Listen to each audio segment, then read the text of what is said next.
The last train to Cars, final part. The whistle echoed through the valley, long, low, closer than it had ever been before. Snow drifted across the hillside as darkness swallowed the mountains. For several minutes I stood frozen, staring at the tracks below, waiting, listening, trying to convince myself that I still had a choice. I could leave, get in my vehicles, drive back to Cars, forget everything. But deep down, I already knew something. The photograph, the future date, the footprints, the station, the conductor, all of it had been leading me here. To this night, December 14th. The train appeared at exactly 11:48 p.m. Not from the direction I expected, not from the railway. The headlight emerged from the darkness far out in the valley where no track existed. At first, I thought my eyes were deceiving me. Then the impossible became undeniable. The locomotive was moving across open snow. No rails, no bridge, no road, nothing. Yet it traveled smoothly through the darkness as though following an invisible route. My went dry.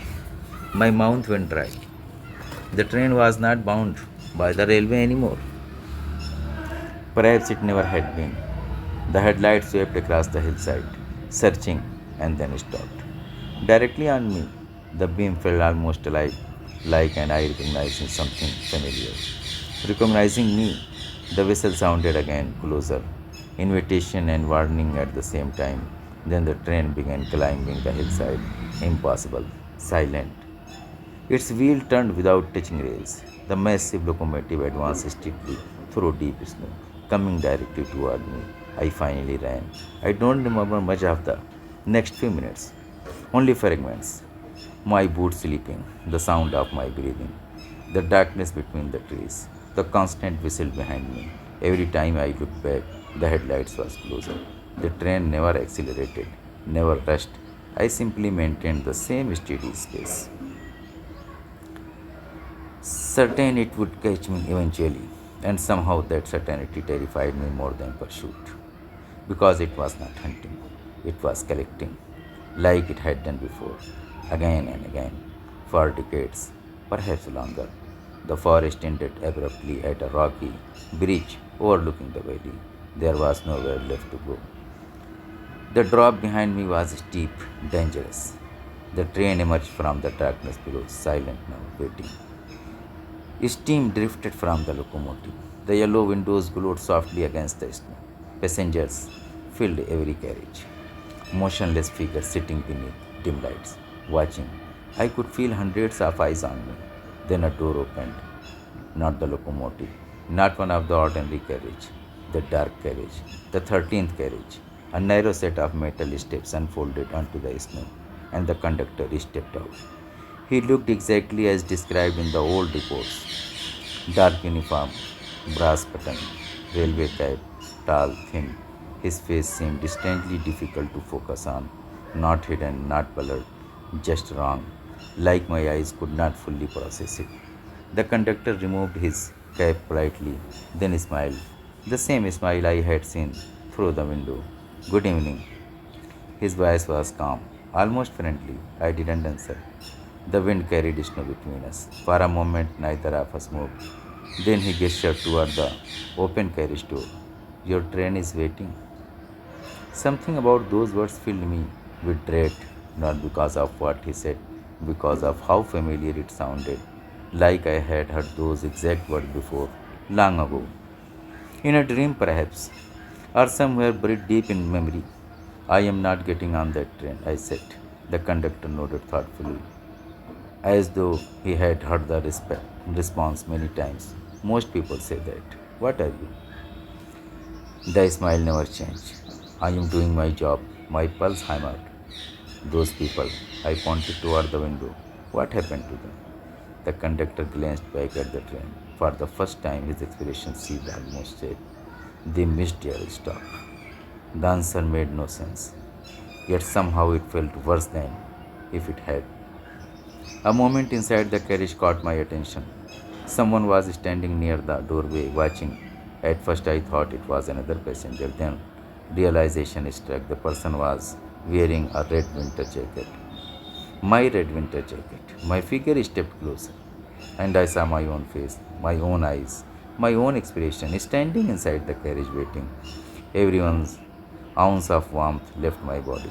The conductor followed my gaze. He has been waiting for you. I couldn't speak, couldn't breathe.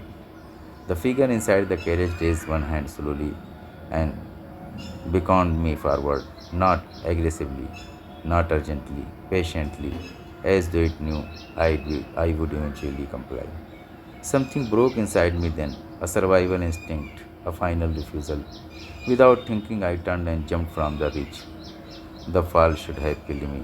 Instead, I landed hard on a snow covered slope and tumbled down the mountainside. Pain exploded through my shoulder. My vision blurred. Branches whipped across my face. Everything became chaos. When I finally stopped moving, I lay in a deep snow, staring at the night sky. The whistle sounded once, far above, then silence, complete silence. The train was gone. I was found the following afternoon. A search team from cars located me, nearly unconscious, several miles from the railway. I told them I had fallen during my survey. They believed me, mostly because the alternative sounded insane. My injuries required weeks for recovery. Afterwards, I felt I left Eastern Turkey. I submitted my reports, resigned from project, and tried to move on. For a while, I convinced myself that I had. Then the package arrived. 3 months later, no return address, no explanation. Just a small card box was waiting outside my apartment. Inside was a single photograph, nothing else. The image showed a railway platform, old fashioned, covered in snow. Passenger stood waiting beside a train, the same impossible locomotive. I immediately recognized the dark carriage, and standing beside it was the conductor, smiling, looking directly into the camera. But he was not the most disturbing part of the photograph. The passengers were, because every face on that platform belonged to someone reported missing. Names I recognized from the archives, victim from the 1984 derailment, people who had vanished along the railway over the years, people who should have been dead, yet there they stood, waiting as though expecting a departure. Then I noticed something near the back of the crowd. A man in a red jacket, partially obscured, almost hidden. The photograph was blurry, but not blurry enough. The face was mine. That was 7 years ago. I still have the photographs, locked inside a safe. I have never shown it to anyone. Sometimes I tell myself I imagined everything. That trauma and isolation distorted my memory. That there must be a rational explanation. Then, on certain winter nights, I hear the whistle, very faint, very distant, always at 11:48 p.m.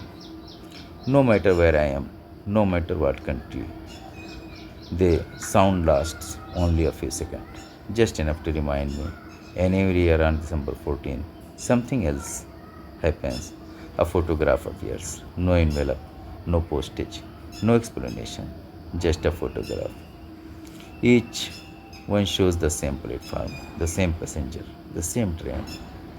And each year there is a no more person standing among them, a new face, a newly missing person, another traveler who's somehow boarded the last train to cars. The most recent photographs arrived 3 days ago. I almost threw it away without looking, almost, but curiosity won. It always does. The platforms looked the same as always. The crowd had grown larger.